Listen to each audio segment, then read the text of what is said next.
Loan করে BSc nursing জেএমপাস ইউজিতে ভালো rank না করতে পেরে পড়তে গেছো, কিন্তু লোনের ফাঁদে পড়ে ঘটিবাটি বিক্রি হয়ে গেছে, দেনার দায়ে সর্বশান্ত হয়ে দেউলিয়া হয়ে গেছে। আজকে এই ঘটনা আকছার।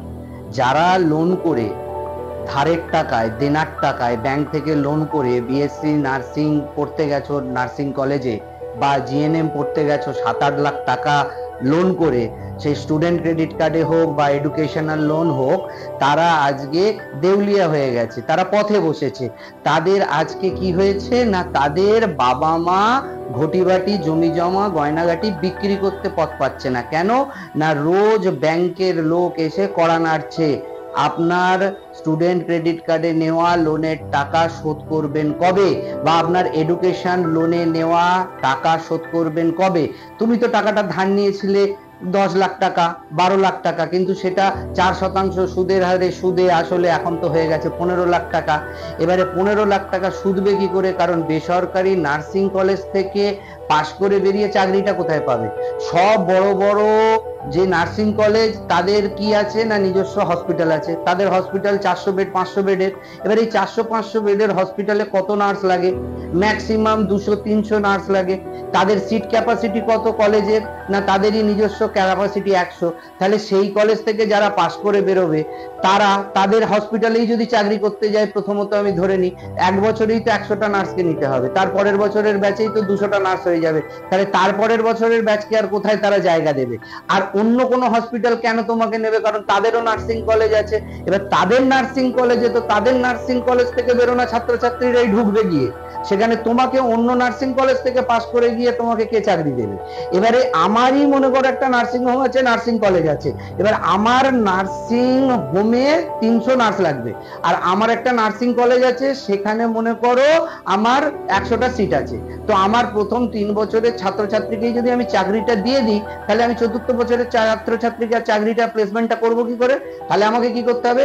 যাদেরকে আমি আগের বছর চাকরি দিয়েছিলাম তাদের চাকরি থেকে খেদাতে হবে, বার করে দিতে হবে। এই চাকরি থেকে তাদের বার করে দিলে তাহলে আমি নতুনদের নিতে পারবো। তার মানে তুমি যখন নতুন হয়ে চাকরি পেয়ে আনন্দে ডগমগ করবে, কারণ তোমার থেকে নেওয়া 10-12 লাখ টাকা কি 8 লাখ টাকার মধ্যেই 1 লাখ টাকা দিয়ে তোমাকে 1 বছর মাইনে হিসেবে স্টাইপেন্ড হিসেবে দেবে।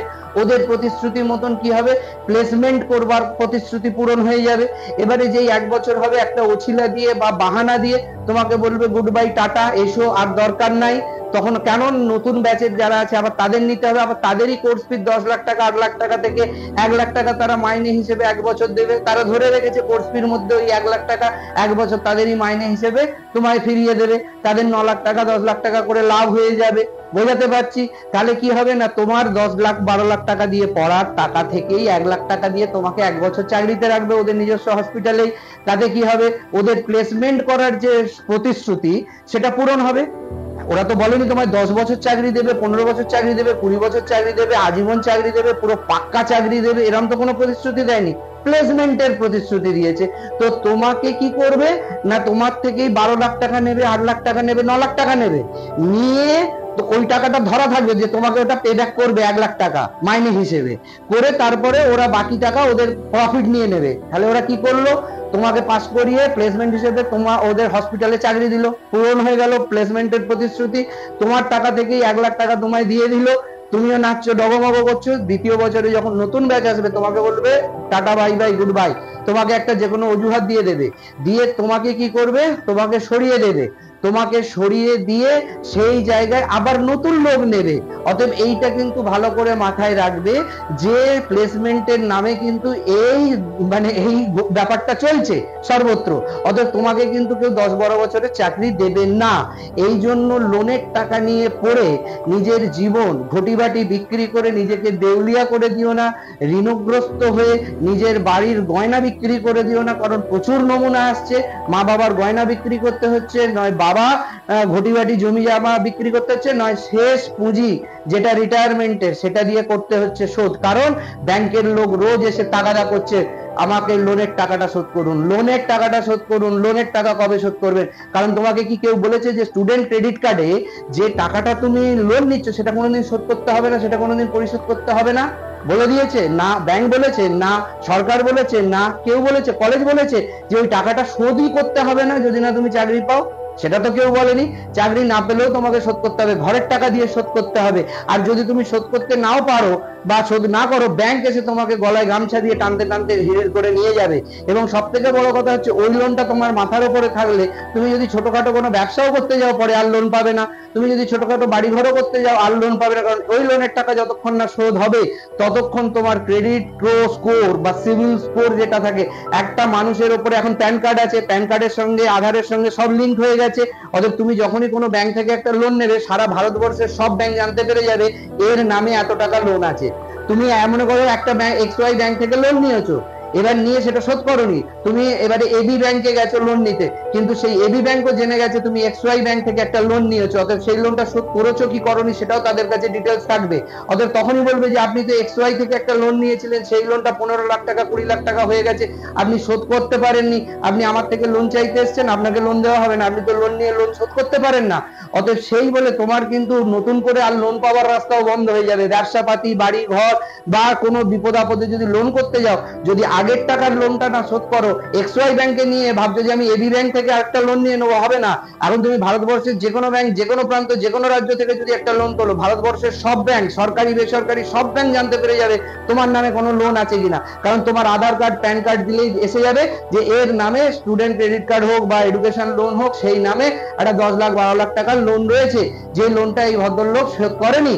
অতএব তুমি লোন শোধ করতে পারো না, তুমি ঋণ খেলাপি, তুমি ঋণের টাকা শোধ করতে না পারার জন্য তোমাকে কিন্তু আর নতুন করে কোনো ঋণ দেবে না, কোনো রকমের কোনো আর তোমাকে মানে লোন দেবে না কোনো ব্যাংক কোনো অন্য প্রয়োজনে। অতএব এটা ভেবো না যে স্টুডেন্ট ক্রেডিট কার্ড থেকে টাকা দিচ্ছে, শোধ করতে না পারলে করবো না, কি হবে, আগামী দিনে আর জীবনে কোথাও লোন পাবে না। আর তারপরে তো ব্যাংকের হয়রানি আছেই, তারপরে কোর্টের নোটিশ, আইনি নোটিশ, চিঠি চাপাটি ব্যাংক কিন্তু ছাড়বে না। অতএব সেই জন্য বলছি, 1 বছর লাগুক, 2 বছর লাগুক, 3 বছর লাগুক, লোন নিয়ে পড়তে যেও না বিএসসি নার্সিং, লোন নিয়ে পড়তে যেও না জিএনএম।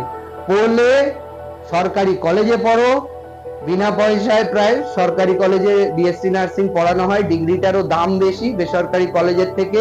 ব্যাংকে মানে ব্যাংকের ছাতার মতন যে সমস্ত বেসরকারি নার্সিং কলেজগুলো আছে সেগুলো থেকে বাঁচো। এবারে যদি তোমার মনে হয় যে বেসরকারি নার্সিং কলেজগুলোতে আমি এখন তো টাকা দিতে হচ্ছে না, কিন্তু তোমাকে ঋণের ফাঁদে আগামী দিনে যে টাকা দিতে হবে সেই টাকা দেবার জায়গায় তুমি থাকবে না, এটা কিন্তু আমরা বাস্তবে দেখছি। অতএব তোমরা লোন না নিয়ে সরকারি কলেজে পড়ার জন্য নিজেকে তৈরি করো। সরকারি কলেজেই র্যাঙ্ক হয়।